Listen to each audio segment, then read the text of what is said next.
Hey locked in ఫ్యామ్, అందరు ఎలా ఉన్నారు? మేము చాలా బాగున్నాం. ఈ వీడియో ఎప్పుడు పెడదామా అని నేను చాలా వెయిట్ చేస్తున్నా. ఎందుకంటే ఈ వీడియో చూస్తే చాలా ఎమోషనల్గా కనెక్ట్ అవుతారు చాలామంది. సో నేను రీల్స్ కూడా అప్లోడ్ చేశాను. రీల్స్కి కూడా చాలామంది కనెక్ట్ అయ్యి మాకు మెసేజ్ చేయడం, కాల్ చేయడం, డిఎం చేయడం చేశారు. So thank you so much for your love. So ఈ వీడియో ఎడిట్ చేయడానికి నేను ఎందుకు గ్యాప్ తీసుకున్నానా అంటే నేను చాలా ఎమోషనల్గా అయిపోతాను. ఈ వీడియో చూసినప్పుడు నాకు మళ్ళీ అన్నీ రివైండ్ అవుతాయి. ఇంకా కొంచెం ఎడిటింగ్లోని కష్టం అవుతుంది, నేను ఎమోషనల్గా ఆలోచిస్తానేమో అని ఇప్పుడు వరకు అయితే ఎడిట్ చేయలేదు. బట్ ఈ టైం అయితే వచ్చేసింది. ఇంకా మేము కొంచెం సెటిల్ అయ్యాం కాబట్టి ఇప్పుడు ఎడిట్ చేసుకోగలిసాను. అండ్ ఇది మేము బెంగళూరు షిఫ్ట్ అవుతున్నప్పుడు తీసుకున్న వీడియో యాక్చువల్గా. సో మా జర్నీ ఫస్ట్ విజయవాడలో స్టార్ట్ అయింది, తర్వాత వైజాగ్లో వచ్చింది, తర్వాత ఇప్పుడు బెంగళూరుకి షిఫ్ట్ అయింది. సో ఇంకా ఎన్ని ప్లేసెస్కి వెళ్తాము, ఏవేవి ఎక్స్ప్లోర్ చేస్తాము అన్నీ చూడాలి. అండ్ ఆ రోజు ఎర్లీ మార్నింగ్ మాకు ఫ్లైట్ అనమాట. ఫ్లైట్ అరౌండ్ చాలా ఎర్లీగా 6 or 7 ఫ్లైట్. సో మేము చాలా తొందరగా ఎయిర్పోర్ట్కి అయితే వెళ్ళిపోయాము. అండ్ నేను ఆల్రెడీ చెప్పాను మమ్మీ వాళ్ళకి, వద్దు మీరు రావద్దు మేము వెళ్తాము అంటే, లేదు ఎంత ఎర్లీగా అయినా కూడా మేము వస్తామని చెప్పి ఇంకా వాళ్ళు కూడా రెడీ అయిపోయి ఇంకా స్టార్ట్ అయ్యాము ఎయిర్పోర్ట్కి. సో ఆ రోజు మార్నింగే ఇంకా మాకు ప్రయాణం అనేది స్టార్ట్ అయిపోయింది. చాలా ఎర్లీగా లేపాము ఆవిష్కి కూడా. బట్ ఓకే అంటే ముందు రోజు నుంచి వాడికి ప్రిపేర్ చేస్తున్నాము. ఎందుకంటే ఆవిష్కి ఫ్లైట్ అంటే చాలా చాలా చాలా ఇష్టం. మమ్మీ వాళ్ళ ఇంటి నుంచి ఫ్లైట్స్ కనపడతాయి అన్నమాట ఎయిర్పోర్ట్ దగ్గర కాబట్టి. సో ల్యాండింగ్ అవన్నీ కనపడతాయి, టేక్ ఆఫ్, ల్యాండింగ్. సో ఎప్పుడు చూసినా కూడా చాలా హ్యాపీగా ఫీల్ అవుతాడు. సో మేము కూడా ఒక పాయింట్ కోసం వెయిట్ చేసాము, వాటికి ఎప్పుడు తీసుకెళ్తే బాగుంటుంది, ఎలాంటి టైంలో తీసుకెళ్తే బాగుంటుంది. సో తనకి ఊహ వచ్చినప్పుడు తీసుకెళ్తే తనకి కూడా అర్థమవుతుంది అని మేము ఆలోచించుకొని ఇప్పుడు వరకు అయితే లేట్ చేసాం. బట్ ఇంతకన్నా మంచి ఆపర్చునిటీ మాకు ఇంకేముంటుంది. సో అందుకనే ఇప్పుడు మాత్రం ఇంకా ఫ్లైట్లోనే తీసుకెళ్ళాలి. తను ఫస్ట్ ఫ్లైట్ ఎక్స్పీరియన్స్ అయితే ఇంకా చేయించాలి. నౌ హీఈస్ గ్రోన్ అప్ అంటే ఇప్పుడు కొంచెం తనకి గుర్తుంటుంది, తనకి అన్నీ తెలుస్తున్నాయి, he know how to behave. So ఇవన్నీ తెలుస్తున్నాయి కాబట్టి ఇంకా తీసుకెళ్ళినా మాకు ప్రాబ్లం ఉండదని మాకు అర్థమైంది. సో అందుకనే తీసుకెళ్దామని ఫిక్స్ అయ్యాము.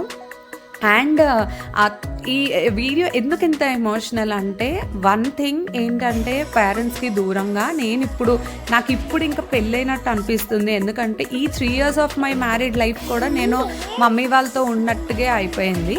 సో ఇప్పుడు ఇంకా కొత్తగా నెక్స్ట్ స్టెప్కి వెళ్తున్నట్టు అనిపించింది. అండ్ ఇప్పుడు నేను ఒక్కదాన్నే కాదు, అప్పుడైతే నేను ఒక్కదాన్నే మిస్టర్ ఏతో రావడం జరిగింది. కానీ ఇప్పుడు నాతో పాటు ఆవిష్ కూడా ఉండడం వలన నాకు అసలు ఎలా మేనేజ్ చేయగలనా లేదా, ఏమైనా చూసుకోగలనా లేదా, ఇక్కడ ఏం తెలీదు, కొత్త ప్లేస్, ఇక్కడ ఏముంటాయో తెలీదు, ఇవన్నీ మేనేజ్ చేసుకోగలనా లేదా, చాలా క్వశ్చన్స్ రన్ అయ్యాయి నా బ్రెయిన్లో. సో ఇవన్నీ మేనేజబుల్గా ఉండాలని చాలా ప్రే చేసుకున్నాను, బాగా అవ్వాలి, అంత బాగానే ఉండాలి అని. మిస్టర్ ఎక్ కూడా చాలా టెన్షన్ ఉండే, ఎందుకంటే ఇప్పుడు వరకు అయితే వర్క్ ఫ్రమ్ హోమ్ చేశారు, బట్ ఇప్పుడు నుంచి అయితే ఆఫీస్కి వెళ్ళాలి. సో ఇవన్నీ మేనేజ్ చేయగలమా లేదా, ఆవిష్కి చూసుకోగలమా అని మాకు ఒక చిన్న పాయింట్ ఆఫ్ డౌట్ ఉండే. కానీ అన్నీ మేనేజ్ చేసుకోవాలి అని ఫిక్స్ అయ్యాము, బ్రెయిన్లో ఇంకా మెంటల్గా ఫిక్స్ అయ్యాము. సో ఇంతవరకు అయితే మాకు ఇవన్నీ టెన్షన్స్ ఉండే, ఇంకా ఫ్లైట్లో కూడా తను మేనేజ్ చేయగలమా లేదా, ఎందుకంటే ఇప్పుడు వరకు మా ఫ్యామిలీ సపోర్ట్ అయితే తీసుకున్నాము, బట్ ఇంకా మీదన మేమే చూసుకోవాలి. సో నా పెళ్ళైనప్పుడు నేను ఎలాగైతే ఎంత బాధపడ్డానో ఇప్పుడు కూడా నాకు అంతే ఎమోషనల్గా అనిపించింది వాళ్ళ దగ్గర నుంచి దూరంగా రావడం. సో ఎందుకంటే మా పెళ్ళైన కొత్తలోని నేను చాలా ఫ్యూ మంత్స్ నేను విజయవాడలో ఉన్నాను. తర్వాత ఇంకా ప్రెగ్నెన్సీ వలన, ఇంకా Covid second wave, third wave ఇవన్నీ రావడం వలన ఇంకా మేమైతే వైజాగ్లోనే వచ్చేసాము. నేను ఎక్కువగా వైజాగ్లోనే ఉన్నాను. మిస్టర్ ఎక్ అయితే ఆఫీస్ ఉంది కాబట్టి ఆయన రాలేదు. అంతే ఎమోషనల్గా ఇప్పుడు కూడా ఫీల్ అయ్యాను. చాలా చాలా ఏడుపు వచ్చింది, చాలా కంట్రోల్ చేసుకున్నా. ఎందుకంటే నేను బాధపడితే వీళ్ళు కూడా బాధపడతారు, నా వలన అందరూ బాధపడడం నాకు ఇష్టం లేదు. అండ్ ఇప్పుడు ఒక కొత్త బిగినింగ్కి మేము వచ్చాం కాబట్టి అంత పాజిటివ్గా వెళ్ళాలని అనిపించింది. సో చాలా కంట్రోల్ చేసుకున్నా.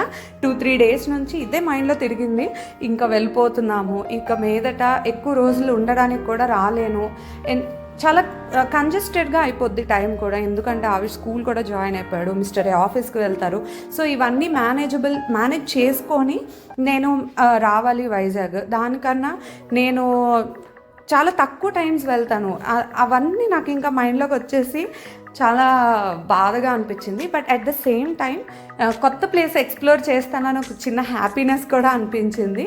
సో లెట్స్ సీ, ఇంకా మన ముగ్గురం మాత్రమే ఉంటే ఎలా ఉంటుంది, మేము ఎలా మేనేజ్ చేయగలము. సో ఇంకా వాళ్ళ డాడీతోని ఫుల్ ఎయిర్పోర్ట్ అంతా ఎక్స్ప్లోర్ చేశాడు. మాకు ఇంకా ఎక్కువ టైమే ఉండింది బోర్డింగ్ అవ్వడానికి. సో ఎయిర్పోర్ట్ అంతా తిరిగాము, అన్నీ చూపించాము తనకి, ఆవిష్కి. అండ్ ఫ్లైట్స్ ఎలా ఉంటాయి, ఎలా ఎక్కడ పెడతారు, ఎలా ఎక్కాలి, ఇవన్నీ చూసి చాలా ఎగ్జైట్ అయిపోయాడు. అంటే ఫస్ట్ టైం ఫ్లైట్ ఇంత దగ్గరలో చూడడం వలన తను అడిగాడు అనమాట, ఏంటి ఇంత పెద్దగా ఉంటుందా అమ్మ, ఇంత బిగ్ ఫ్లైట్ ఏంటి, అన్ని పార్కింగ్ పెట్టారు. అసలు తన మాటలకి అంటే ఎన్ని క్వశ్చన్స్ అంటే ఆ స్టేజ్కి వచ్చాడు ఇప్పుడు, క్వశ్చనరీ స్టేజ్కి. సో ఇంకా ఇప్పుడు నెక్స్ట్ ఆవిష్ ఎక్స్ప్రెషన్స్ చూడండి టేక్ ఆఫ్ అయినప్పుడు. అసలు ఎంత హ్యాపీగా అనిపించింది అంటే హోల్ హార్టెడ్గా మేము ఎక్స్పీరియన్స్ చేయడం ఇది చాలా తక్కువ టైమ్స్ ఎక్స్పీరియన్స్ చేస్తాం. టైంపాస్ చేయడానికి ఫ్లైట్లో బుక్స్ చూపించారు, వాళ్ళ డాడీ స్టోరీస్ చెప్పారు. ఇవన్నీ వలన కొంచెం అయితే డైవర్ట్ అయ్యాడు.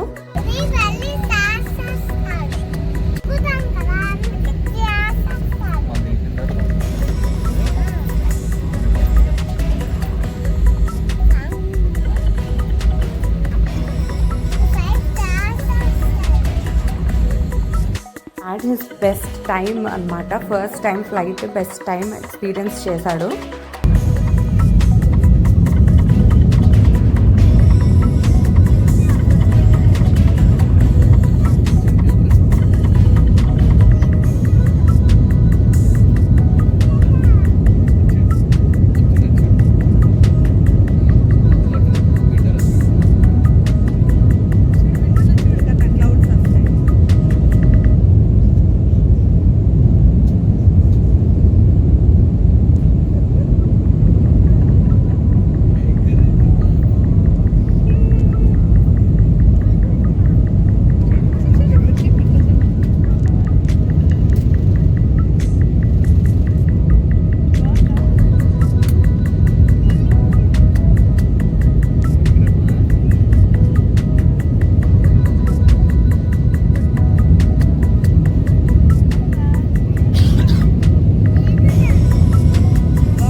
సో మిస్టర్ ఏ జాయినింగ్కి వెళ్ళిపోయిన తర్వాత మేమైతే హోటల్లో ఉన్నాము. ఆ రోజంతా నేనే మేనేజ్ చేయాలి ఇన్ అన్ అన్నోన్ ప్లేస్ అనమాట. ఎలా మేనేజ్ చేస్తానా అనుకున్నా, ఎందుకంటే ఒకే రూమ్లోని తనకి ఉంచడం కూడా అంత కరెక్ట్ కాదు. సో కొన్ని టాయ్స్ అయితే తీసుకెళ్ళాము, ఆ టాయ్స్తోనే మేనేజ్. బ్రేక్ఫాస్ట్ అయిపోయి రూమ్కి వచ్చేసాము. మా రూమ్ ఇలా ఉంది, ఇక్కడ మంచి మిర్రర్ వచ్చింది, అండ్ ఇక్కడ బెడ్, ఇక్కడ టీవీ, అండ్ నా ఈ రూమ్లో అన్నిటికన్నా ఫేవరెట్ నాకు ఈ కెటిల్, ఎంత క్యూట్ ఉంది కెటిల్. అండ్ ఇక్కడ luggage area, and that's it. So కొద్దిసేపు అయ్యాక ఆవిష్కి బో చేస్తాను. ప్రస్తుతానికి అయితే కింద కొద్దిగా తిన్నాడు కదా, సో కొంచెం గ్యాప్ ఇచ్చాను. సో కిందన ఎలాగో బ్రేక్ఫాస్ట్ ఇది కాబట్టి నేను కొంచెం మిల్క్ వేసుకొని తెచ్చుకున్నాను. సో ఈ రోజంతా మిస్టరే లేకుండా నేను ఆవిష్ ఏం చేస్తామా అన్నది వీడియో చూద్దాం, ఏం చేస్తామా అన్నది. యాక్చువల్గా ఇక్కడ నుంచి వ్యూ ఉంటుంది, పెద్ద గొప్పగా ఏమి ఉండదు, బట్ అందుకే కర్టన్స్ తీయట్లేదు అసలు. So that's it. ఇప్పుడు మేము కొద్దిసేపు టీవీ చూసుకొని ఇంకా దెన్ ఫ్రెష్ అప్ అవుతాం. మేము ఎక్కడికి వెళ్ళినా, ఏ ట్రిప్కి వెళ్ళినా రైస్ కుక్కర్ అయితే కంపల్సరీ తీసుకెళ్తాను. అంటే రైస్ చేయడానికి కాదు కానీ ఆవిష్ ఉక్కిరి చేయడానికి చాలా యూస్ఫుల్ అవుతుంది. సో ఎందుకంటే తను ఫుడ్ తినకపోతే చాలా క్రాంకీగా ఉంటాడు, పడుకోడు, ఇవన్నీ ప్రాబ్లం అవుద్ది. అండ్ మిల్క్ ప్యాకెట్స్ తెచ్చినా ఇందులో బాయిల్ చేసుకోవచ్చు అన్న కాన్సెప్ట్తోని ఎక్కడికి వెళ్ళినా అయితే ఉక్కిరి and this rice cooker is compulsory. ఇప్పుడు మేము హోటల్ నుంచి ఇల్లుకు షిఫ్ట్ అయిన తర్వాత కూడా మాకు సిలిండర్ రావడానికి, ఇంకా గ్యాస్ కనెక్షన్ అవ్వడానికి ఇంకా టైం పడుతుంది. కాబట్టి ఈ రైస్ కుక్కర్ మాతో పాటు ఉంటే మా లగేజ్ వచ్చిన వరకు అయితే మాకు కంఫర్టబుల్గా ఉంటుంది అని మేము ఎక్కడికి వెళ్ళినా ఇది తీసుకెళ్తాము. ఈసారి కూడా అందుకనే తీసుకెళ్ళాము. బేసిక్గా అందరు ఎలా చేస్తారో నాకు తెలియదు, బట్ మా ఇంట్లో మా మమ్మీ మా తమ్ముడికి ఇంకా ఆవిష్కి మేము ఎలా అంటే ఐదర్ వాటర్ ఆర్ మిల్క్, కొంత క్వాంటిటీ ఆఫ్ మిల్క్ కూడా వేస్తాము. బట్ ఇప్పుడు నేను అవుట్ ఆఫ్ స్టేషన్లో ఉన్నాను అండ్ ఆవిష్ కూడా కొద్దిగా పెద్ద అయిపోయాడు కాబట్టి నేను మిల్క్ అయితే ఇంకా వేయట్లేదు, జస్ట్ విత్ వాటర్ అనేది నేను ఉడికిస్తున్నాను. సో ఇలా ఉడికించిన తర్వాత యూజువల్గా కొంతమంది సాల్ట్ వేస్తారు, బట్ నేనేంటంటే కొద్దిగా బెల్లం వేస్తాను. బికాజ్ స్వీట్నెస్కి కొద్దిగా ఎక్కువగా తింటారని నా ఫీలింగ్. అండ్ మా మమ్మీ కూడా మా తమ్ముడికి అలాగే పెట్టారంట. నా చిన్నప్పుడైతే నేను ఎక్కువగా ఉక్కిరి తినలేదు కాబట్టి సో నాకంత తెలియదు, నాకు ఇలాంటి ఫ్లేవర్స్ అసలు నచ్చవు.